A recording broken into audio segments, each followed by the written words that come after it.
Sudah nampak?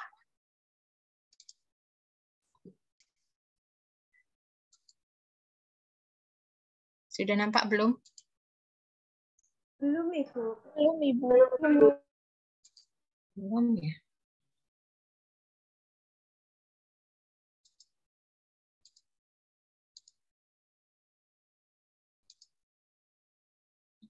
Ini juga belum? Sudah, Ibu. Sudah, Ibu. Sudah ya. Ini juga nggak bisa saya slideshow mungkin ya, jadinya khawatirnya nanti mengganggu ini ya tayangan. Ya, untuk materi kita siang hari ini adalah perubahan psikologi dalam kehamilan. Kalau kemarin kita sudah mempelajari perubahan fisiologi, ya artinya adalah fisik ibu hamil dari trimester 1, trimester kedua, trimester ketiga. Nah, saat ini adalah terkait kejiwaannya, psikologinya. Apakah terjadi perubahan pada ibu hamil? Ya. Kalau kemarin Natasha, Bunda mau tanya untuk perubahan fisiologi. Ya, untuk uterus apa saja yang terjadi perubahan? Di perubahan uterus apa yang terjadi?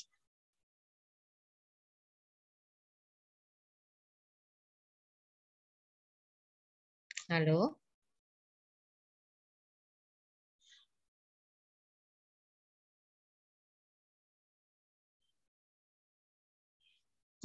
Untuk uterus apa yang terjadi? Ada tanda apalah yang terjadi di situ?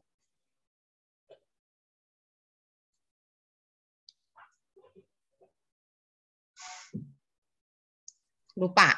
Pembesaran Apa, dinding uterus, Ibu. Apa? Pembesaran dinding uterus. Pembesaran dinding uterus. Tinggi fundus uteri ya, pembesaran pada tinggi. Kalau dinding jalan ya, gitu. Tinggi fundus uteri artinya semakin lama dia semakin besar. Kemudian apalagi yang terjadi di perubahan fisiologi ibu? Kayak apalagi Novita? Kalau yang fisiologi, apalagi yang terjadi perubahan? Vagina, Ibu. Kalau pada Vaginanya, sistem ya. reproduksi. Vaginanya gimana?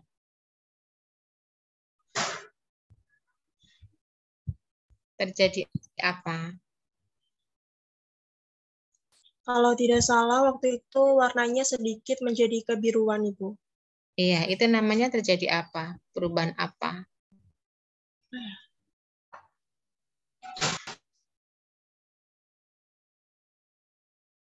Terjadi vaskularisasi ya. Disebut apa kalau kebiruan? Namanya apa? Ayo diingat-ingat. Ari, Mega, Putri. Kalau kebiruan, kemerahan, ya warnanya lebih pekat daripada biasanya, disebut apa? Tanda apa?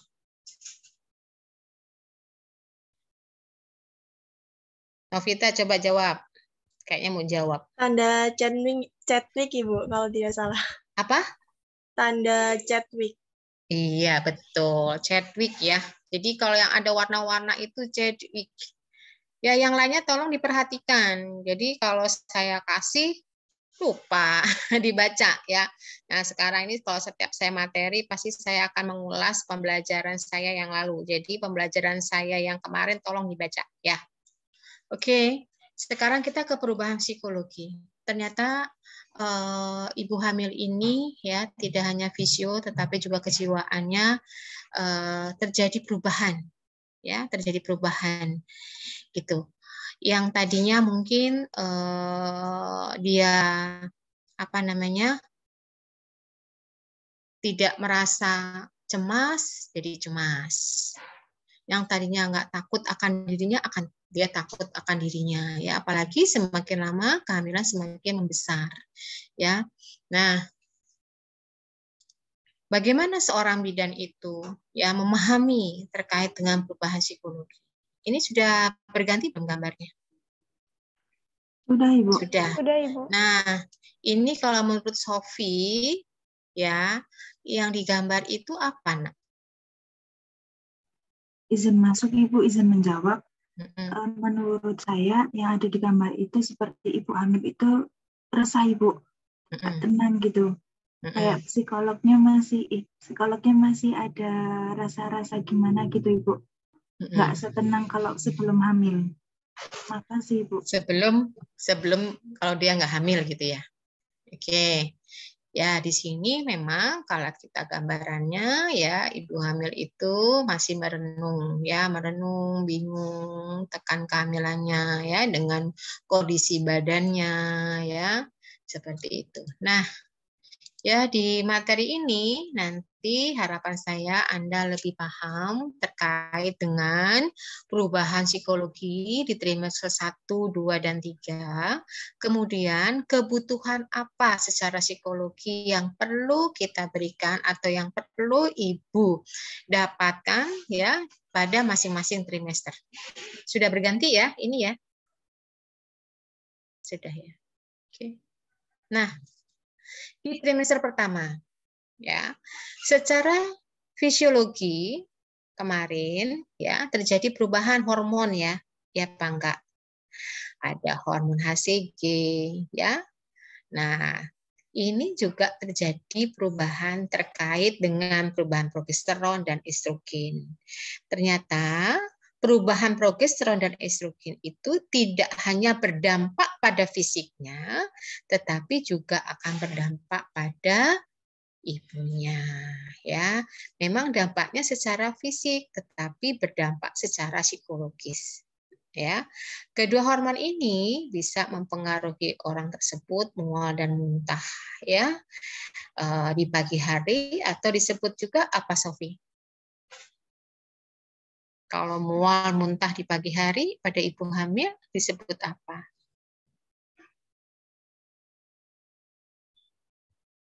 Bahasa Inggrisnya pagi apa? Morning sickness, Ibu. Iya, jadinya morning sickness ya. Ingat-ingat ya, kalau pagi berarti morning. Udah sickness deh ya, gitu. Kemudian lemah, lelah ya, dan payudara juga besar. Nah, di sini ya.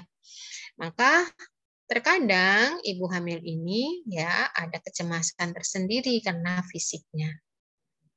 Nah, di perubahan psikologi semester 1, ibu ya merasa terkadang itu membenci terkait dengan kehamilannya.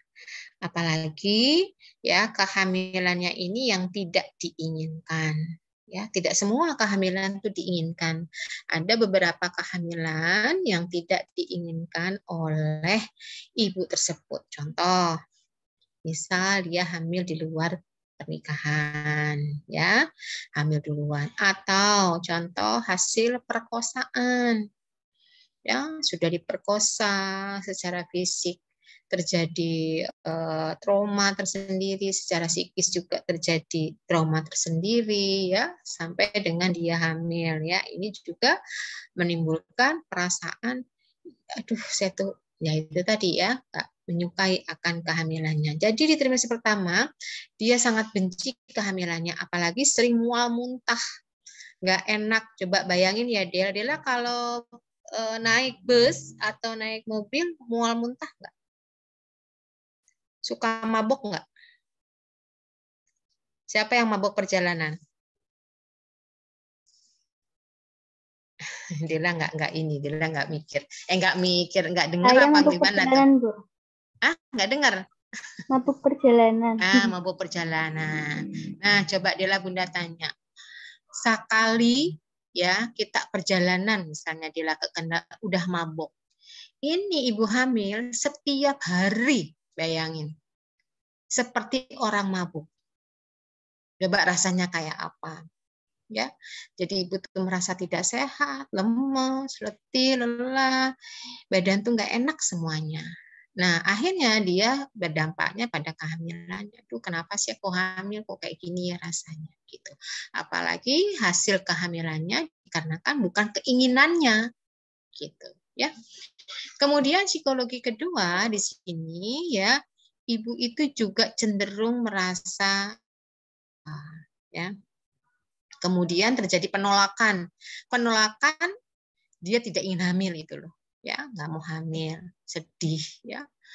Jadi memang di awal kehamilan banyak ibu-ibu atau wanita ini tidak menginginkan kehamilannya karena merasa sering mual muntah.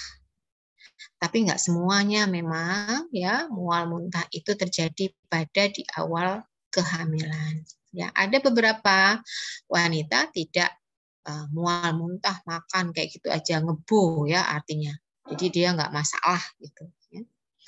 Kemudian perubahan apa lagi secara psikologi di trimester 1?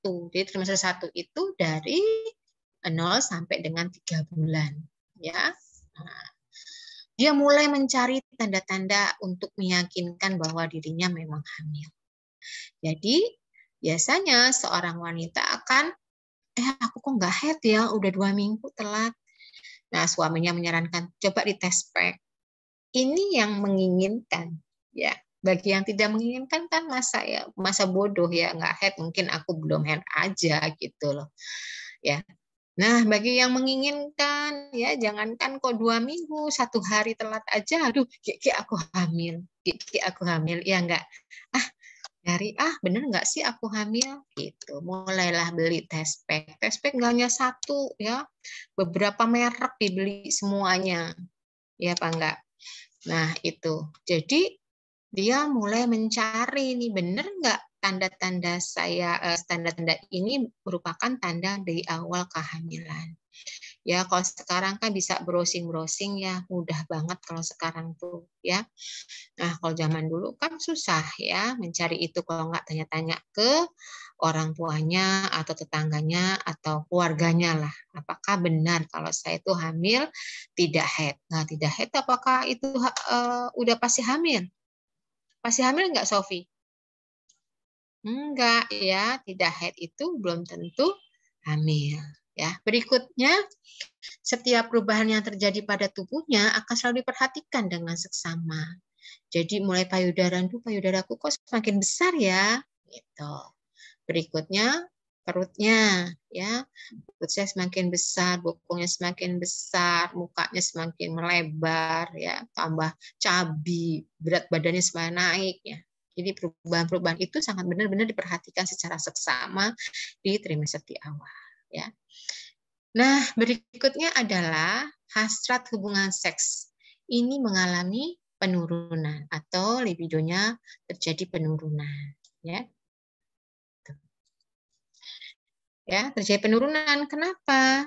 Ya, karena dia terkait dengan perubahan secara fisiologis aja harus beradaptasi terlebih dahulu.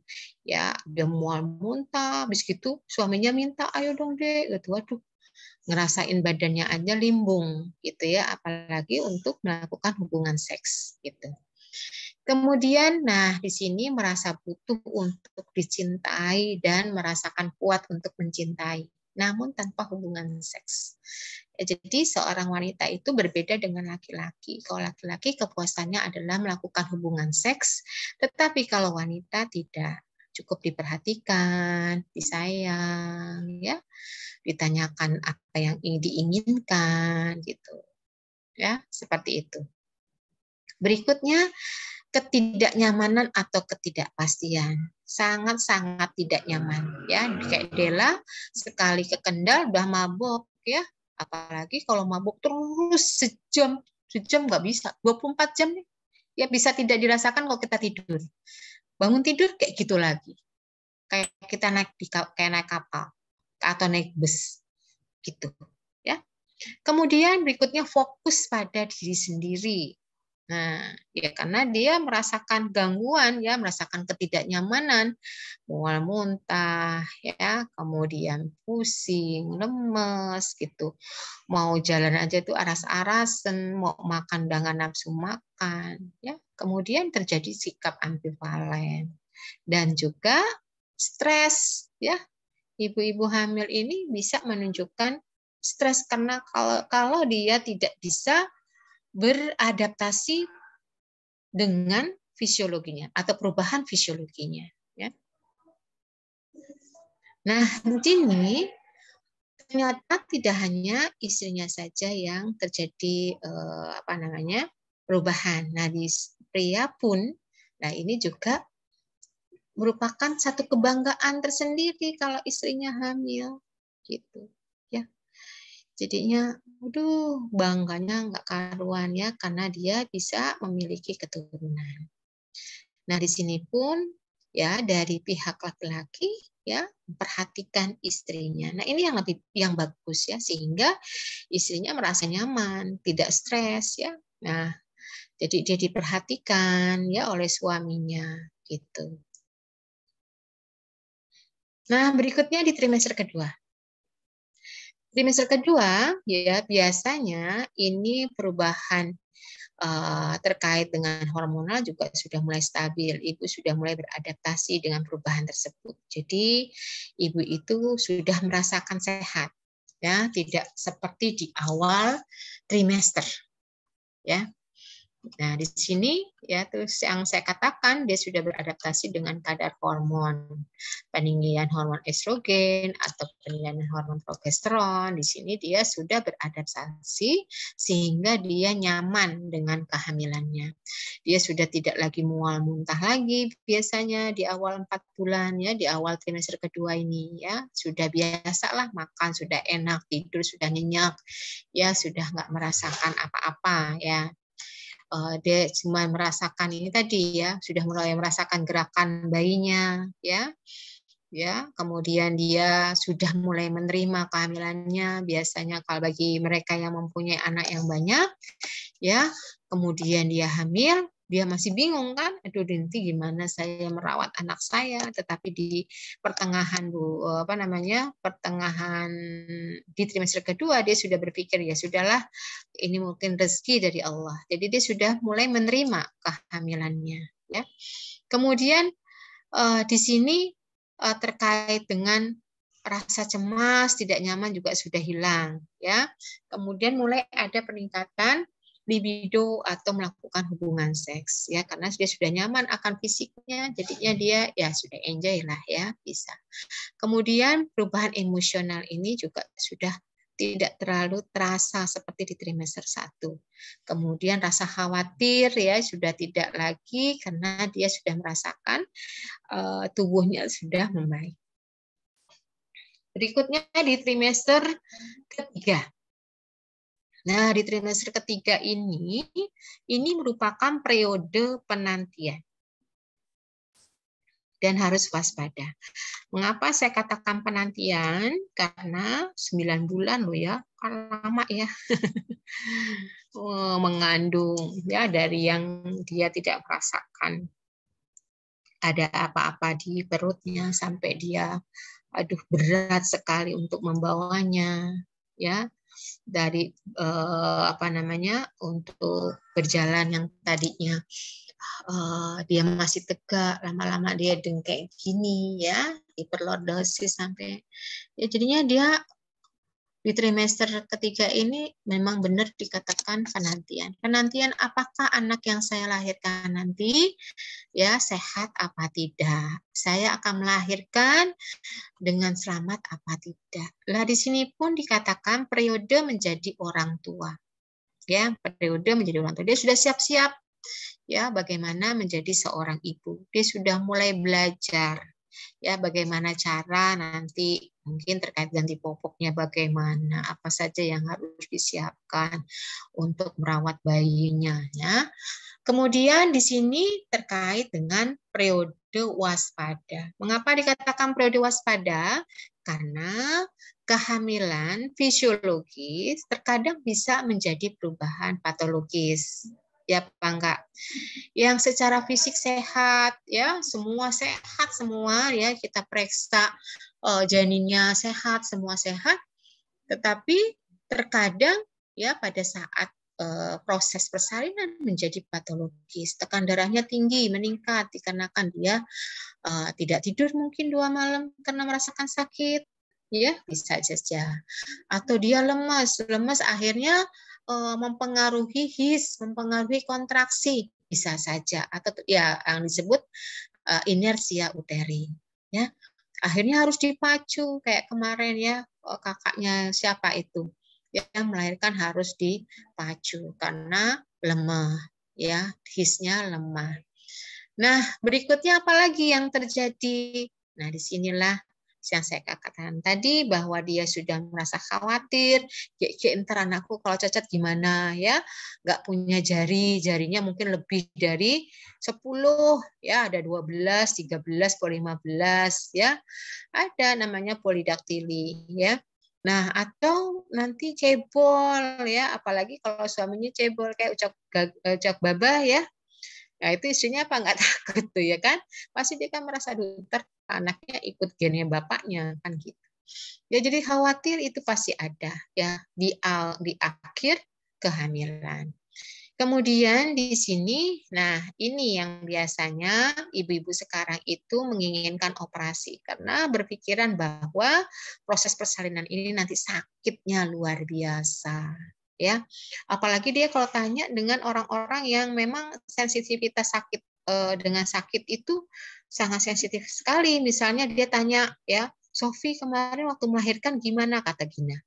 Terus, waduh, luar biasa, Gin, sakit. Pokoknya, aduh, aku sih mau melahirkan sekali aja cukup, gitu ya. Karena sakitnya amat sangat. Wah, Gina kepikiran, ya Allah, ini pada kehamilan yang pertama, ntar aku melahirkan seperti Sofi, terus gimana?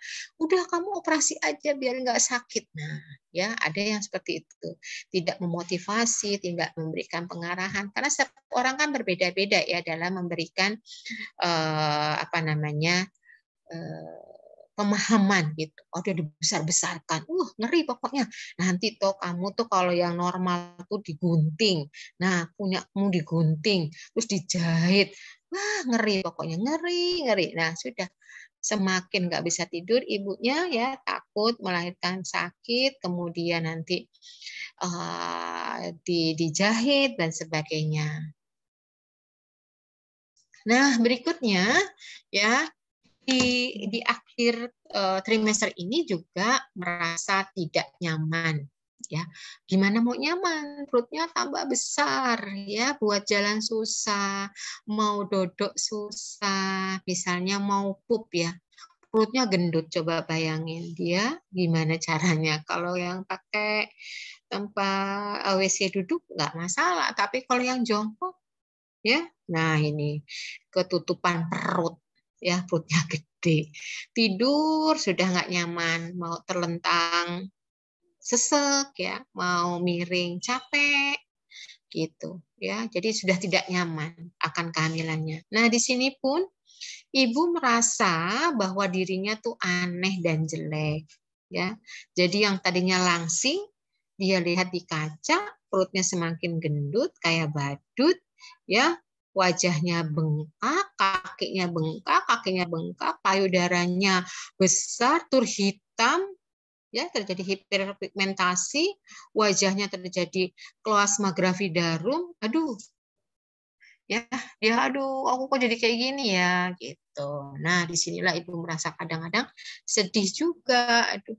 Nah, di sini karena sudah di akhir mau persalinan, nah, di sini ibunya akan sedih sekali, ya, bayinya nanti akan terpisah oleh dirinya, orang-orang sudah tidak lagi mencintai dirinya, ya toh, mencintainya bayinya, gitu. Kalau sekarang hamil kan diperhatikan, ibunya dulu tuh, ibunya hamil dikasih makan, sebenarnya suaminya memperhatikan, keluarganya memperhatikan. Nanti kalau anaknya lahir ya bayinya lah yang diperhatikan, ya, ibunya ya enggak, gitu. Dia merasa seperti itu walaupun itu salah, ya. Kemudian di sini perlunya pemahaman, ya, baik dari tenaga kesehatan maupun dari suami dan keluarganya, bahwa apa yang dipikirkan dia itu tidak benar. Dikasih pemahaman untuk persiapan persalinannya, ya, diberikan pemahaman bahwa persalinan itu adalah hal yang alamiah, ya, gitu, dan disugestikan, ya, agar persalinan itu tidak merasakan sakit. Nah, cari solusinya. Ibu mau nanti cara menerannya posisinya bagaimana, mau mendengarkan musik apa tidak, mungkin mendengarkan musik apa kesukaannya musiknya, ya.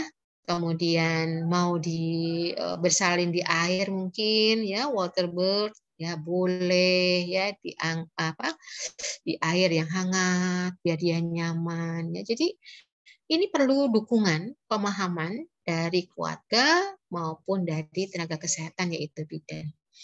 Berikutnya ini adalah persiapan terkait dengan kelahiran. Ya, di sini dia mulai bersiap-siap. Berdasarkan hasil USG ternyata anak saya nanti, bayi saya ini perempuan. Saya siapkanlah. Kamar tidurnya harus warnanya pink semua, bajunya pink semua, ya apa enggak? Ya, kalau anaknya ternyata laki, biru nih.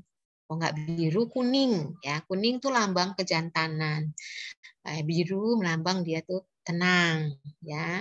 Kalau pink biasanya girly, ya. Lah, kalau putih itu netral. Ya terserah lah. Itu biasanya ibu-ibu sudah mempersiapkan sedemikian rupa terkait dengan perlengkapan persalinan, ya, sesuaikan dengan jenis kelamin yang dikandungnya. Kemudian perubahan citra tubuh saat hamil atau kehamilan. Nah ini ya karena dia gemuk, gendut, citranya udah jelek aja ya. Berikutnya terkait komben, ya. Jadi kombinasi antara perasaan bangga dan cemas. Ya, dia bangga dengan kehamilannya, tetapi dia cemas dengan nanti kalau dia bersalin. Nah, apa saja ya kombinasi perasaan itu? Yang pertama, merasa diri diistimewakan di lingkungan umum, ya apa enggak? Jadinya kan kalau orang hamil semua didahulukan, ya enggak? Ya, yang hamil dulu gitu. Apa-apa yang hamil pasti itu. Ya, diistimewakan di lingkungan umum, ya. Bahkan kalau dia naik bus, ya, sebentar ada ibu hamil pelan ya apa enggak kayak gitu. Nah, cerita saya dulu waktu hamil anak yang ketiga, saya waktu itu sudah mulai cuti karena sudah mendekati hari HPL, ya, hari persalinannya. Pada saat itu saya cuti, ada rapat puskesmas mendadak dan harus saya hadir di situ. Akhirnya teman saya itu menjemput saya ke rumah dengan berkendara motor. Nah, apa yang terjadi? Teman saya nggak pakai helm dan saya nggak pakai helm, ya, karena cepet-cepet ya. Kemudian tidak bawa STNK, gitu. Udah nih berapa pasal itu kalau diinikan ya. Nah, udah dihitung aja tuh. Tengah jalan, kita cepet-cepet ngebut lagi teman saya. Teman saya perempuan. Bu Lurah dulu teman saya, ya bidan ya Bu Lurah. Diberhentiin sama polisi. Nah, itu saya mulailah kreatif. Ya. Udah lihat perutnya gendut aja udah kasihan sebenarnya polisinya ya. Ini saya makin meringis-ringis. Wajahnya itu wajah memelas. Ya, saya meringis sana, meringis sini, aduh, gitu toh, sampai perut saya dipegang-pegang. Pak polisinya langsung, bu, ini apa ibunya mau melahirkan? Iya Pak, ini mau melahirkan Pak. Makanya saya tuh nggak bawa helm, nggak bawa STNK. Teman saya bilang gitu. Ya sudah, udah diangkut aja, dibawa aja. Nah, diistimewakan kan? Iya apa enggak? Nah, polisinya nanti ketiban pulung nih, nanti kalau melahirkan di jalan gimana kan, yang kena juga polisinya ya. Ya sudah, akhirnya ya Pak, terima kasih ya Pak, terima kasih. Akhirnya teman saya langsung neng lagi. Di jalan teman saya tanya, bener kamu mau melahirkan? Enggak. Lah tadi, alah tuh action aku aja, biar kita tuh nggak dapat. Aduh ya, ada aja. Ya biar kita tuh nggak kena tilang, saya katakan gitu. Ya nakalan ya, nggak boleh kayak gitu ya, nggak ditiru ya. Yang nggak ditiru yang mana tuh Bun, hamilnya atau nggak pakai helmnya? Ya semuanya lah hamilnya nanti pada saatnya ya. Oke. Nah berikutnya proses kedekatan dengan janin. Nah, di sini nih di komben ya, di komben perasaan bangga dan cemas. Ya, karena kita mau lahiran. Kenapa saya katakan proses kedekatan dengan janinnya? Karena pada saat kehamilan akhir ya, ini anak itu sudah mulai gerakannya banyak ya, mendesal-mendesul. Ya udah rasanya udah kepengen keluar aja nih si janinnya, si bayinya ya. Itu jadi dia merasa udah mulai dekat gitu, dekat sama janinnya. Berbeda waktu di trimester awal, apa yang dipegang ya belum kelihatan ya, tapi kalau sudah besar ya dipegang, oh ini ninju lagi tangannya, lagi kakinya nendang ya, udah terasa. Kemudian sudah mulai mempersiapkan diri menjadi orang tua atau ibu ya di 9 bulan ini.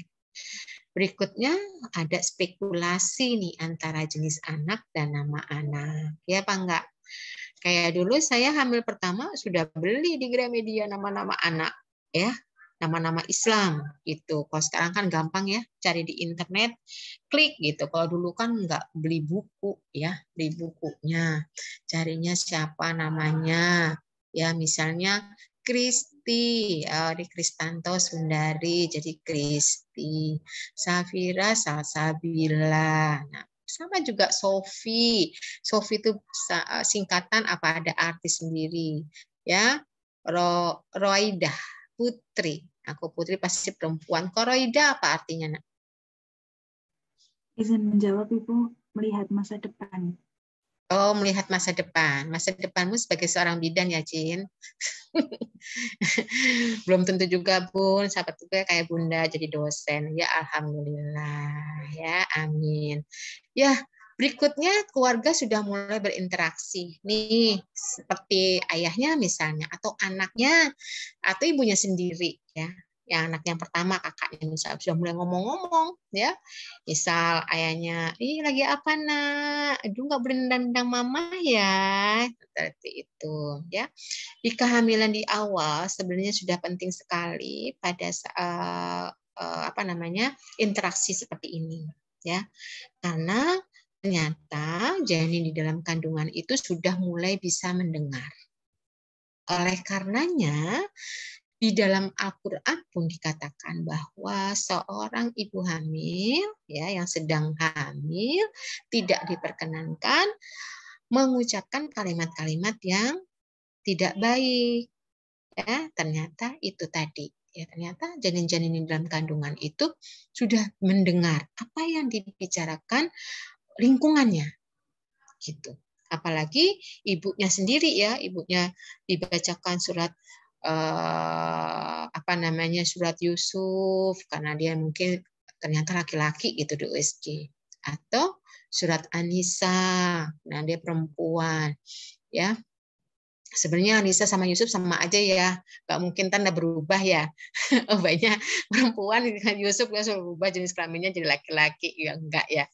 Intinya sudah mulai keluarga itu berinteraksi ya, karena anaknya juga berinteraksi, janinnya juga berinteraksi, nendang-nendang ya, kemudian ngikuti dan sebagainya. Jadinya sudah mulai tuh melakukan interaksi di perutnya ibu ya, dibisikkan ya sesuatu di situ gitu ya nak. Besok kalau lahir jangan nakal ya, nggak boleh ya gitu, atau nggak boleh nendang-nendang mamahnya ya gitu. Atau yang lainnya lah ya, atau kakaknya ya, kakaknya deketin perutnya mamahnya gitu ya, mama adiknya sudah besar belum gitu biasanya ya, jadinya sudah mulai berinteraksi. Berikutnya di sini ibunya juga sudah mulai menjadi lebih sensitif ya. Sensitif itu tadi ya, dia khawatir, dia takut, cemas, akhirnya perlulah dukungan dan perhatian dari suami ya. Waktu khusus dengan gambaran yang jelas tentang peran mereka dan mempersiapkan bersama kondisi ke depan. Nah, di sini sudah mulai ditata. Besok kalau bayinya lahir ya, kalau kita kan ngomongin janin ya, tapi kalau orang-orang luaran kan pasti bayinya lahir, nanti Mas bantuin aku loh kalau malam gantiin popok ya, kemudian nyiapin botol susu yang sudah saya perah, udah mulai berbagi tugas ya itu. Atau nanti ini kan biasanya saya yang antar jemput, besok papa ya yang antar jemput Sinang gitu kakaknya misalnya ya, sudah mulai tergambar dia mempunyai ya. Itu yang apa namanya terjadi perubahan. Kemudian terjadi penyesuaian psikologis ibu hamil. Ya. Nah, di sini penyesuaian ini bukan di trimester ketiga, tetapi memang sudah mulai pada saat ibu hamil, pada saat hamil. Pertama, persiapan persalinan bersifat mental dan fisiologis. Artinya apa? Ya, dia sudah mencari, tadi kan di trimester 1 kan udah mencari apakah ini tanda-tanda kehamilan apa enggak. Kemudian dia sudah mulai enjoy, dia sudah mendapatkan informasi, dukungan dari suami. Dia siapkan melahirkan itu secara normal. Dia siapkan mentalnya, fisiknya agar bersalin secara normal ya, itu. Kemudian dia juga sudah siap menjadi orang tua, kemudian menerima potensi yang terjadi dan perubahan-perubahan fisik dan rasa sakit. Ya, nanti saya kalau melahirkan ini pasti terjadi kontraksi kencang-kencang yang menimbulkan rasa sakit seperti persalinan saya yang lalu, ya sudah diterima ya. Kemudian juga dia sudah mulai memahami bahwa nanti kalau ini merupakan kebahagiaan tersendiri gitu ya, kalau bayinya lahir, kebahagiaan buat dirinya, kebahagiaan untuk suaminya, untuk keluarganya, yang sangat-sangat berarti kehadiran bayinya. Nah, kemudian tadi kalau kita di awal tujuannya adalah tidak hanya mengetahui perubahan psikologi trimester 1 sampai dengan 3, tetapi juga kebutuhan. Nah, ternyata kebutuhan apa yang harus diberikan ya terkait dengan psikologis ibu hamil. Pertama, support keluarga. Nah, ini penting sekali.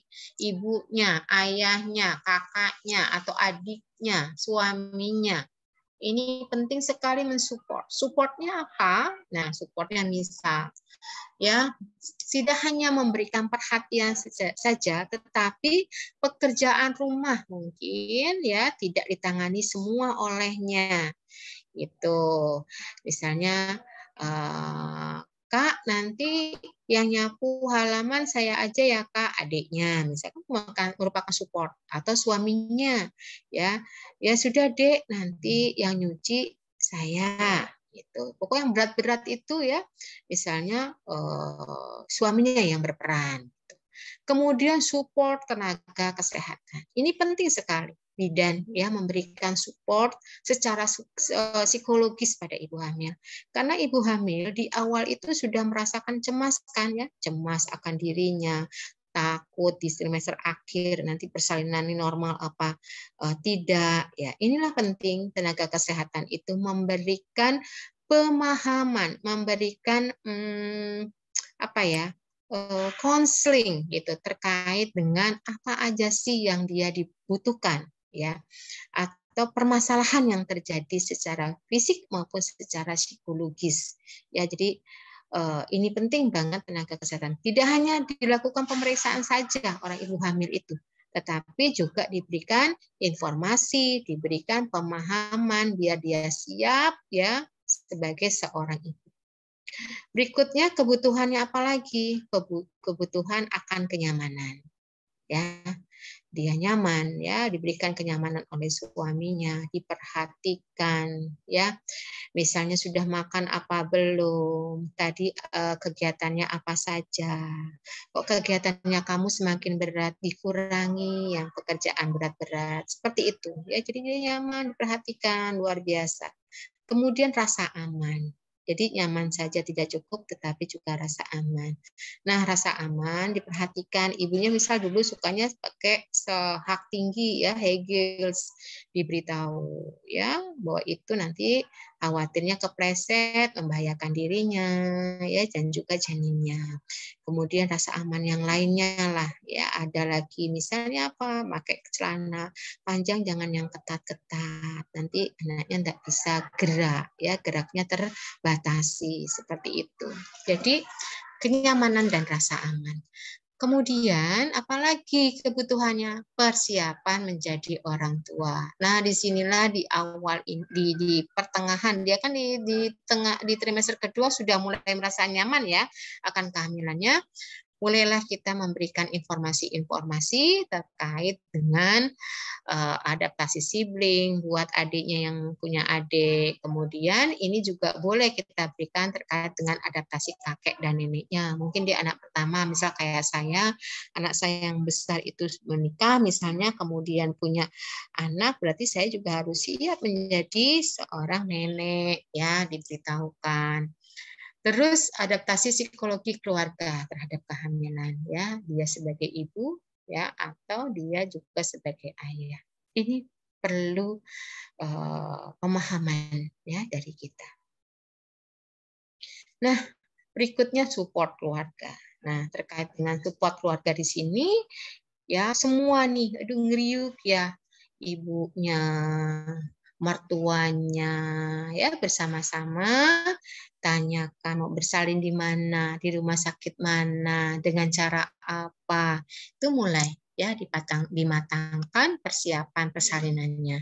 Jadi tidak hanya psikis saja, tidak hanya fisik saja, tetapi secara materi pun sudah mulai difikirkan. Gitu, punya BPJS apa enggak, atau asuransi yang lain ada apa tidak, persiapan dokumentasinya bagaimana, atau persiapan surat-suratnya bagaimana, sudah siap apa belum. Nah, itu merupakan support ya untuk dirinya.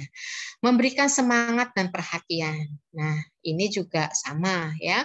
Jadi perhatian misal pada saat di akhir kehamilan dia sudah mulai kenceng-kenceng, ya, udah mulai gelisah, sering keringetan, ya, panas, karena secara fisiologis terjadi suhu ya, peningkatan suhu ya 0,5 derajat Celcius gitu ya. 0,2 sampai dengan 0,5 derajat Celcius untuk suhunya. Nah, ini juga kita perhatikan ya. Untuk dia rileks ya, untuk mungkin dia diarahkan untuk sama-sama senam hamil ya, didampingin senam hamilnya, didampingi untuk pemeriksaan antenatal care-nya gitu. Berikutnya tetap mewaspadai komplikasi yang terjadi, yang mungkin terjadi. Ya, apalagi misal ibu tersebut memang kategori resiko tinggi. Gitu. Nah, ini perlu diwaspadai. Kemudian kalau tadi support keluarga dan ini adalah support tenaga kesehatan. Nah, support untuk tenaga kesehatan ya ini cukup penting sekali diberikan pada saat proses dia akan melahirkan. Ya, jadi ditenangkan. Karena pada saat proses bersalin kadang-kadang banyak ibu itu yang merasa takut, cemas, kalut, panik. Ya, nanti bagaimana? Deg-degan lah ya 9 bulan 10 hari di dalam kandungan, kemudian lahir, ya, khawatir kayak anak saya cacat, kayak saya juga nggak bisa bersalin dengan normal, saya nanti harus jahitan dan sebagainya.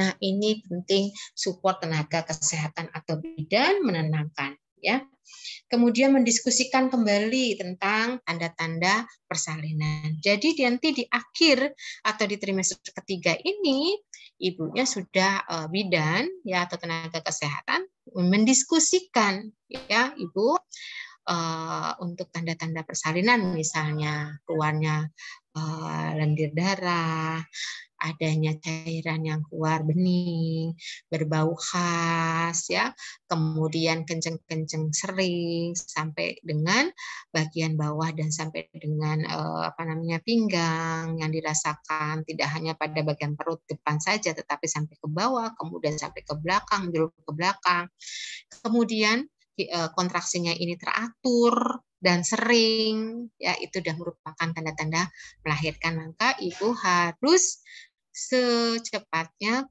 ke layanan kesehatan gitu. Kemudian siapkan lagi P4K-nya. Siapa yang mau mendonor darahnya, golongan darahnya Ibu apa, transportasinya yang akan digunakan apa pada saat nanti mau bersalin gitu. Ya, sudah punya BPJS belum Bu? Sudah punya asuransi apa belum Bu? Oh, sudah. Kalau sudah nanti dilengkapi ya Bu data-datanya. Itu KTP-nya, KK-nya ya. Berikut yang terakhir adalah Ibu nggak usah khawatir ya, nggak usah cemas. Nanti kalau misalnya Ibu ingin melahirkan di sini, saya siap untuk mendampingi Ibu. Jadi ibunya langsung maklong gitu. Aduh, saya nanti mau didampingi oleh bidan Pramesti Safitri, orangnya itu senang senyum, ya, sabar gitu. Jadinya dia, aduh, sudahlah saya nanti bersalin sama bidan Pramesti saja, ya. Nah, berikutnya terkait dengan peran bidan ya dalam persiapan psikologis ibu hamil. Nah, di sini ya perannya apa saja ya.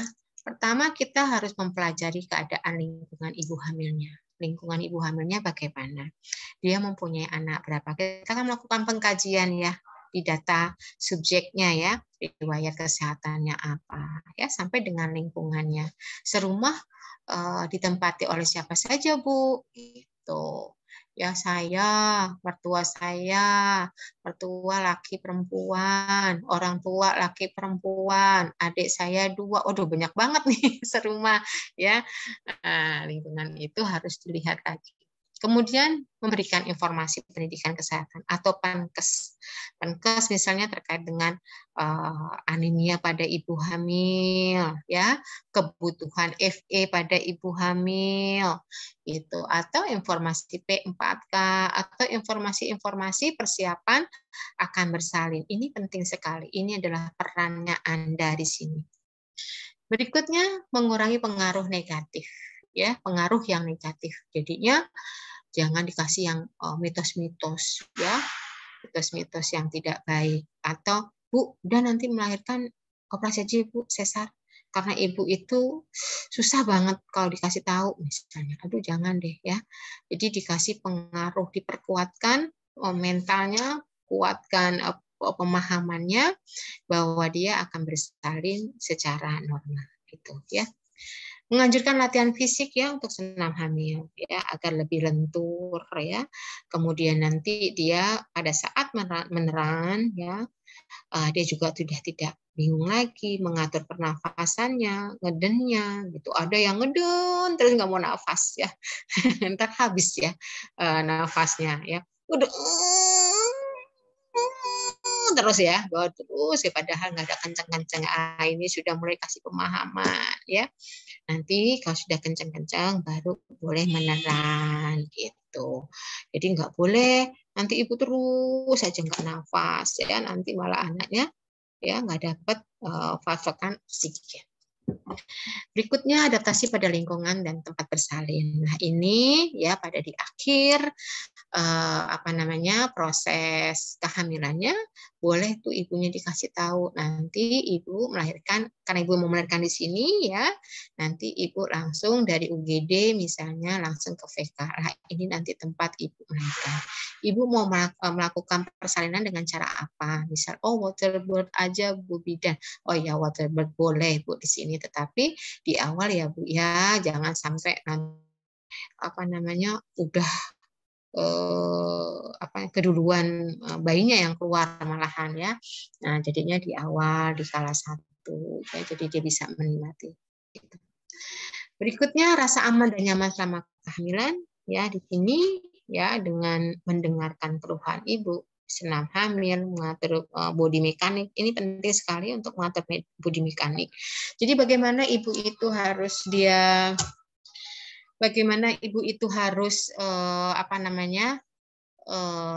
berdiri, bagaimana ibu itu harus berjalan, bagaimana ibu itu harus duduk, ya ini harus juga diposisikan yang baik, ya karena ibunya kan semakin lama semakin gendut, ya semakin besar kehamilannya. Ya, nanti kalau dia misalnya ada yang jatuh, barang yang jatuh, ngambilnya yaitu harusnya secara dia duduk, ya duduk, jangan sambil nunduk ya. Kalau nunduk nanti kejerungup ya, karena berat di depan, ya apa enggak? Berat di depan, oleh karenanya itu tadi. Jadinya diatur posisinya, diatur cara bagaimana dia mengatur, atau disebut juga body mekanik. Ya, misal dia bawa belanjaan ya jangan terlalu berat-berat ya, atau dia pakai sendal ya, jangan pakai sepatu atau high heels ya, itu. Jadinya ini penting sekali diberikan pemahaman ya. Kemudian itu tadi mungkin dilatih sikap santai, bisa melalui yoga atau senam ya, bisa juga melalui relaksasi dan pemijitan.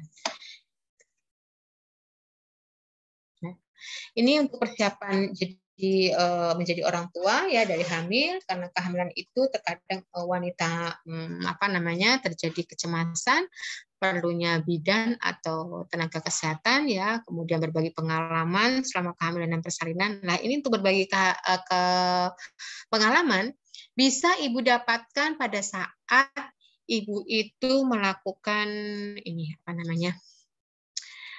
kelas ibu hamil. Nah, di kelas ibu hamil itu kan ada 10 ibu hamil ya, paling tidak ya. Nah, di 10 ibu hamil itu terkadang ada ibu hamil yang sudah mempunyai anak 2, sudah mempunyai anak 3 ya. Nanti mereka yang masih pertama kali hamil, ya misalnya hamil yang pertama, misalnya Bu Fitri baru hamil pertama, Bu Hilfa sudah hamil yang kedua, tanya-tanya nih sharing ya, dulu waktu besar yang kemarin gimana Bu Hilfa? Itu, oh saya operasi Mbak, nggak kuat sakitnya. Nah sekarang kok hamil lagi lah, itu kebobolan, karena saya nggak KB. Nah bilangnya kebobolan, biasa ibu-ibu kan kayak gitu ya. Nah itu, jadi berbagi pengalaman ya, berbagi ke pengalaman. Kemudian ada persiapan menjadi orang tua baru. Nah, ini juga harus dipikirkan terkait dengan akomodasi yang saya katakan, penghasilan dan kebutuhan baik. Intinya untuk menjadi orang tua itu harus saling berbagi tugas ya dengan orang tua. Nah, nggak kalah pentingnya yang ini saya akan bicarakan terkait dengan sibling. Ya, sibling. Jadi, ibu yang mempunyai anak ya, sudah mempunyai anak tetapi masih berdekatan mungkin ya. Yang pertama anaknya baru 2 tahun atau 3 tahun. Ya, penting sekali harus persiapan sibling. Ya, ditekankan, diberikan informasi pada anaknya ini untuk dia mencintai adiknya. Ya, diyakinkan walaupun nanti kamu punya adik, mama tetap sayang sama kamu, tapi kamu harus sayang sama adik juga ya, gitu. Nah, terus dipegangi perutnya ibunya, nih coba nih ada dedek bayinya. Oh iya ya, Mah kok gerak-gerak ya Mah ya, gitu. Ya, kemudian tetap diperhatikan. Jangan kita hanya memperhatikan kehamilan saja, anaknya tidak diperhatikan. Nah, ini adalah cara-cara sibling nanti. Ceritakan terkait dengan calon adiknya. Ini dedek bayi ya, masih kecil sekali, masih lemah ya. Dedeknya disayang ya Nak ya, besok ya gitu. Dedek bayinya besok laki-laki, nanti kamu bermain bareng ya. Gitu ya. Berarti sama dengan saya Mah, iya gitu. Kemudian dirasakan ya, dipegang perutnya ibunya, didengarkan. Coba dengar-dengar ini, dedeknya lagi apa nih? Lagi nyanyi dedeknya. Oh iya gitu. Jadi dia merasa tetap walaupun dia nanti akan ada adiknya, dia tetap mendapatkan perhatian yang luar biasa. Ya. Kemudian kita perlihatkan gambar-gambar cara merawat bayi. Sekarang kan banyak ya katalog-katalog atau buka aja web gitu ya. Di situ cara merawat bayi gitu. Nanti ada tuh gambar-gambarnya kan. Nah, nanti dilihat-lihatin tuh nanti dedek bayinya seperti itu. Kamu juga ikut ya merawat dedek bayi ya, merawat adik ya. Oh iya Mah.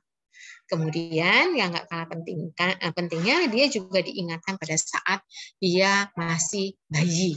Nih, waktu kamu masih bayi seperti ini ya, lucu nggak gitu ya, diulang lagi di waktu masa bayi. Ternyata dia bakal berpikir, oh ternyata mamaku pada saat aku bayi pun ya sama persiapannya ketika saya mempunyai adik ini, sekarang saya punya adik ini, jadinya sama, ya nggak dibedakan. Terkadang anak-anak itu gimana ya, nggak boleh, kita sebagai orang tua nggak boleh suka membeda-bedakan.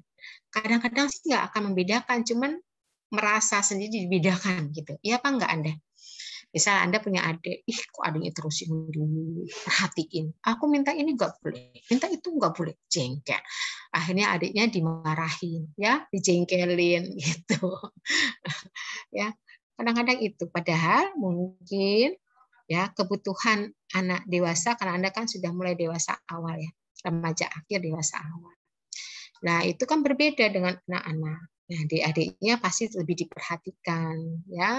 Nah, cuma Anda karena kadang-kadang pemahamannya nggak seperti itu, gitu. Aku kok dibeda, no, sebel, ya. Yang punya adik atau yang punya kakak, oh kakak semua, emas semua, aku enggak, ya. Kemudian mengajak menengok teman yang memiliki bayi. Oh, diajak nih, ya. Ayo, Mas, kita lihat dedek bayi yang di sana yuk, gitu. Dilihat tuh adiknya sudah lahir ya Maya, lu kok lucu ya Maya, iya nanti kamu juga seperti itu. Ini saya juga melakukan sibling ya sama anak saya juga ya. Jadi pada saat itu saya ingin gambar-gambar foto-fotonya gitu dan mengajak menengok teman ya untuk dia merasa tidak cemburu. Ya, itu saja dari saya. Ada yang ingin ditanyakan terkait dengan perubahan psikologi pada ibu hamil trimester 1, 2, dan 3? Silakan. Ada yang ingin ditanyakan?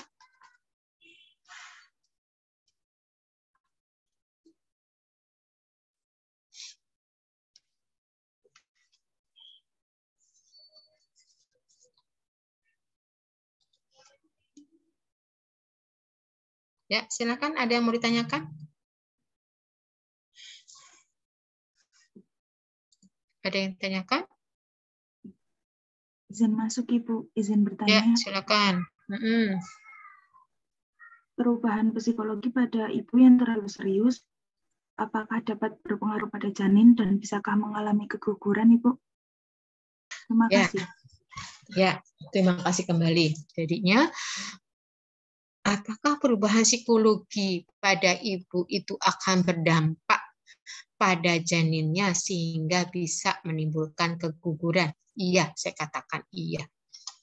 Misal, perubahan psikologi ini tidak disikapi dengan benar baik oleh lingkungannya, ya dalam hal ini suaminya, keluarganya, ya ini akan berdampak pada kesehatan fisiknya dan berdampak pada kesejahteraan janinnya. Contoh, misal dia cemas, ya cemas. Orang cemas itu apa, doyan makan? Nggak doyan makan, mual, muntah, ya.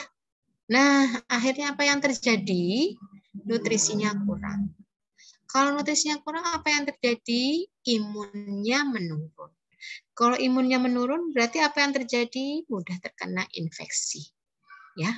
Nah, infeksinya bisa terkena dianya atau dengan kehamilannya. Ya, gitu. Satu itu. Kemudian, adanya perubahan psikologi kok berdampak. Iya, kalau misalnya di situ kan kita harus perhatikan ibu hamilnya, ya, memberikan apa namanya dukungan, support mental, moral, ya di situ. Nah, kita nggak memperhatikan itu, ibunya biasa aja orang kerja, ya, apa namanya ngangkat-ngangkat atau dia tidak suaminya nggak mau berbagi peran, ya di situ. Dia nyuci, ya dia habis itu masak, dia masih gendong anaknya yang nomor 1, ya apa enggak? Dia kelelahan, capek, ya udah capek pikiran, ya psikis, ya aduh ya Allah, ini saya tuh yang nomor 1 aja saya belum hilang rasa sakit pada saat bersalin, ini saya sudah hamil lagi yang kedua. Apalagi kalau proses persalinan yang kemarin atau proses kehamilan kemarin ini ada masalah sehingga dia trauma akan itu. Tetapi karena sudah hamil mau gimana lagi ya kan? Diterima akhirnya. Nah, ini juga akan menimbulkan bahaya tersendiri, tidak hanya psikis tetapi juga fisik ibu karena belum siap ya alat reproduksinya untuk kehamilan berikutnya. Begitu. Itu yang bisa saya jelaskan. Sudah cukup jelas? Iya, sama-sama, Nak. Yang lainnya? Ada?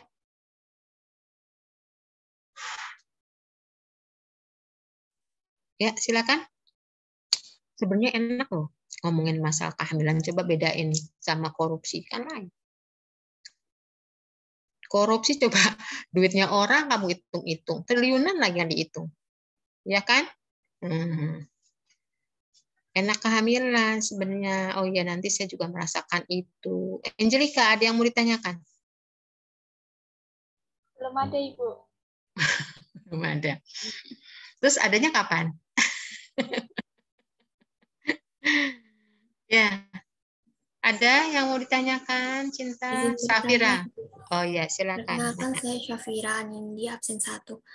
Ingin bertanya, kadang kan ada yang ngidam itu malah suaminya itu karena apa ya, Ibu? Oh, yang ngidam suaminya. Iya. Iya. Oh, masih mending tuh suaminya yang ngidam. Pas saya yang anak pertama itu mertua saya yang laki yang ngidam. Jadi saya sama bapak mertua tuh deket ya, jadinya gini. Han, kayaknya saya perlu lote, bikinkan lote, bikinnya ini apa namanya rujak. Mana? Aku yang hamil kok yang yang nyidam kok mertuanya saya. Ya, sebenarnya itu psikis aja kali ya. Kok saya sih lebih ke psikis gitu loh kok.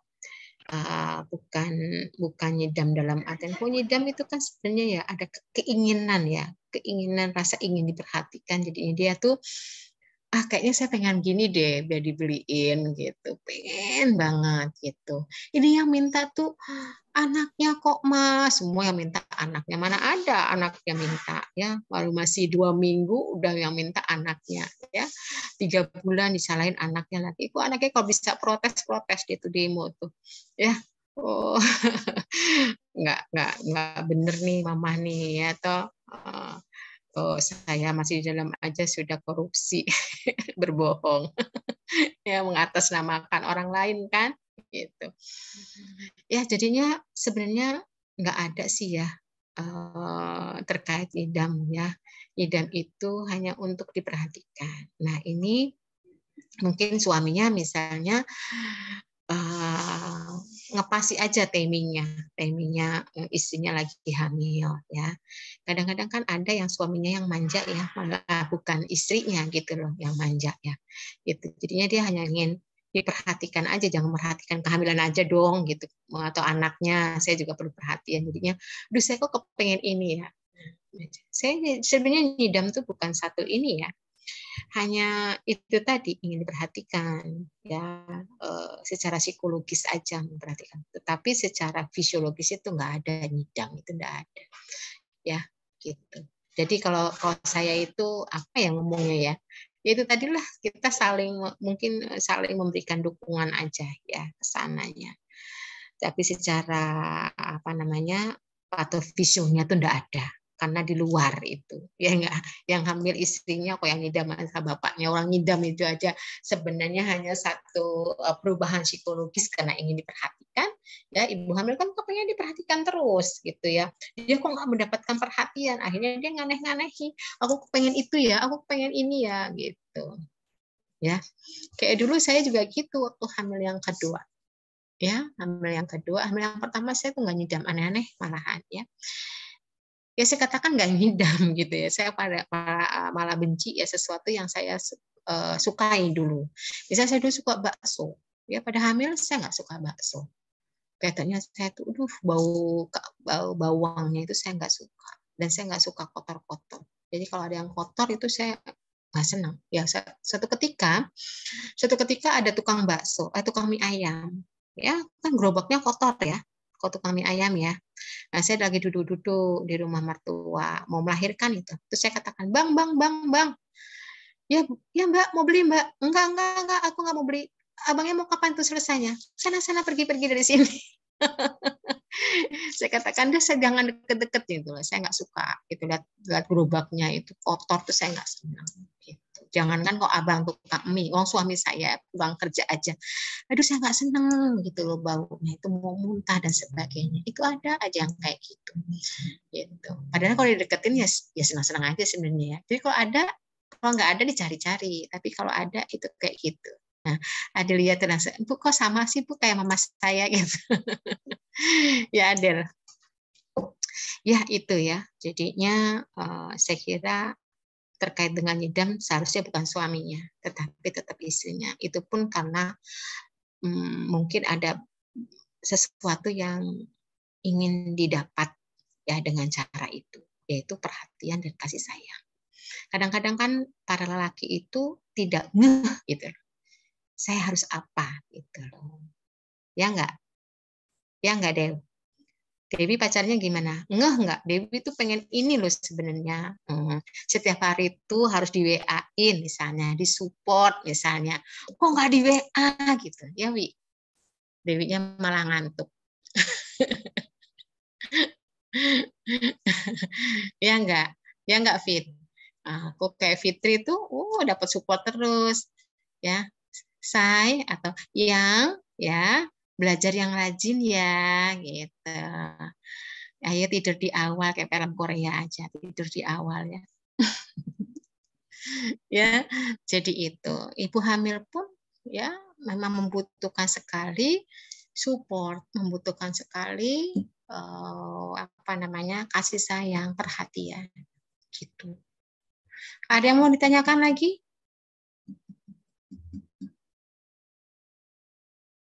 Sudah cukup? Mudah diterima ya? Mudah diterima? Bisa diterima? Bisa, Ibu. Dan bisa